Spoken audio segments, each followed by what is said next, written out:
Somebody's gonna pass away. More domestic division. No new ambitious movies until February. What's wrong with him? It's the January blues. It happens every year. We can't let him be like this. Oh, I know. Maybe we should give him an un-Christmas gift. Yo, Pat, you want an NFT? Nobody wants them, Larry! Look, let's just give him an un-Christmas special to watch. There's like plenty of them. Like what? Well, there's the Arthur New Year's Eve special. Well, isn't the show over and been resorted to a podcast where I forgot to bring my book? Or how about the Tom and Jerry Nutcracker? It has a toy maker that looks like Santa Claus, but they don't mention Christmas at all. Or Garfield Heatwave Holiday? Oh, that's good. What about Frosty's Winter Wonderland? Rudolph's Shiny New Year? I can still hear you. Just give me a special that can help me make it through January. Well, this is difficult. We better think of something before that rejected Navi avatar comes back. Wait! What about this? I feel jolly again. Well, that's settled. I'm going to greenlit a sequel to Rock Dog. Like I said, happens every year.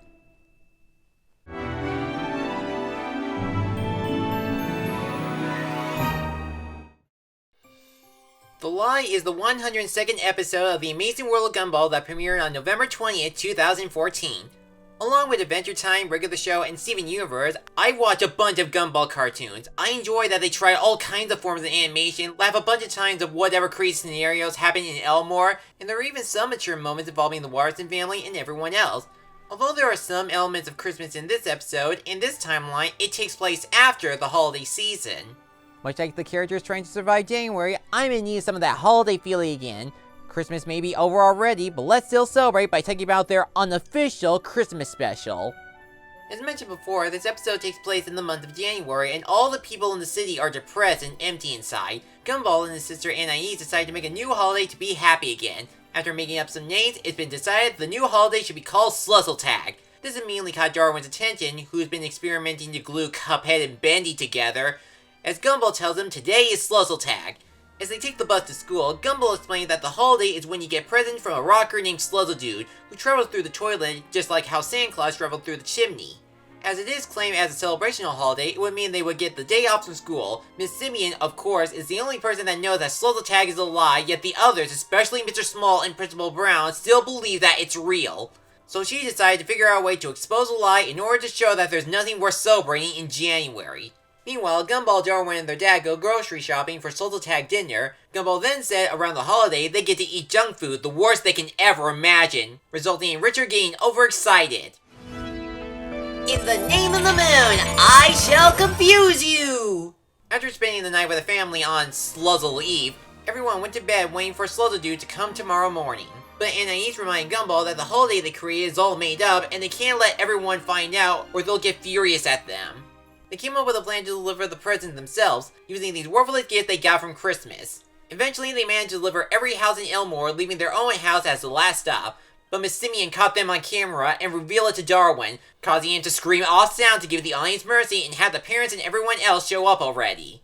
Gumball finally revealed the truth that Sluzzletag and everything related to it is nothing but a made-up holiday, but instead of getting mad at him and Anais, they admit to themselves that they knew it was a lie all along. They just wanted something to help them cheer up through January, and Darwin gave Miss Simeon some Sluzzletag spirit by giving her a present she threw away some time ago, and the entire cast had a good laugh. Now, of course, this was not the first time the Watsons ever celebrated anything Christmas related.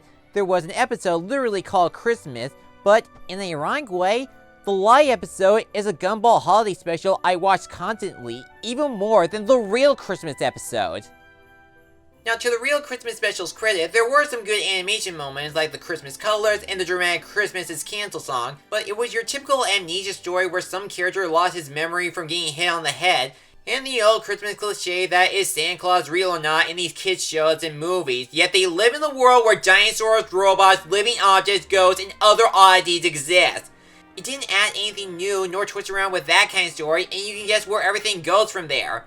With the Lie episode, on the other hand, there is a legitimate, brilliant idea to make it into a Christmas episode without taking place around the holidays. It's much like those Christmas in July episodes from Ed and Eddie and Garfield and Friends. You see, when you think of the first month of the year after celebrating New Year's, January nowadays doesn't seem to lift anyone's spirits nor have any other celebrations that are massive as Christmas, Halloween, or even Easter.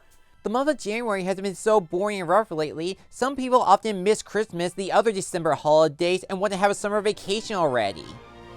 In this episode, the cartoon creatively comes up with a way to either make it through the month or have something to celebrate to get their minds off any sorts of depressions. It does come up with its own traditions for Tag, like making their own junk food or making decorations and merchandise all heavy metal. But when it does sprinkle some Christmas magic, it's absolutely hilarious. The narrator during the episode is Sir Derek Jacobi, who also voiced the Moon in the Night episode and tells the story like the night before Christmas, and the illustration transitions to dog and bones decor. They make fun of the downsides of the holidays, from the heavy prices to receiving gifts nobody would use, such as a singing fish or a Twilight movie. And you even got Miss Simeon acting like the Grinch in this episode. My personal favorite joke is the stop motion special, just how they finished a Tag special in one day. Unfortunately, animation is a lengthy process, and that's all we've had time to make. Jolly Tag. Another thing why this is a great Gumball episode is that it doesn't follow the exact liar reveal story. You know what I'm talking about. Someone obviously lied to get what they want until they either decide to tell the truth at the end, or they have been exposed, leading to a third act breakdown followed by a forgiven ending. Yes, Gumball and his sister got caught by Miss Simeon, but nobody got depressed again nor mope after the lie was revealed. They knew about it from the very beginning, and they just play along with it to be happy. A good giveaway example is when Principal Brown tried to explain the origins of Tag, but he immediately mispronounced it, and yet he says he was using its original name years ago as a scapegoat to skip school. Now, we all know telling lies doesn't help in any situation, but this episode shows that even when the holidays are over, there are ways to bring it forward throughout the year with some inspiration, like making an indoor warm sunny beach in the middle of winter. The Live from the Amazing World of Gumball is a memorable, unofficial Christmas special with some funny jokes and great execution. This is a highly recommended Cartoon Network special and episode for any Gumball fan. And if you're not feeling enthusiastic about January yet, I say you should give it a watch to lift those spirits up. Who knows, maybe there'll be a personal family holiday that can be fun as singing Tag carols. When life gets tough and joy is hard to find, the people at Elmore are usually happy with a holiday within their mind. On a scale of 1 to 10, I give it 11 guitar toilets. I'm Matt Harry Patrick. Now, if you'll excuse me, I got a real January tradition to do for my channel. Let 2023 begin.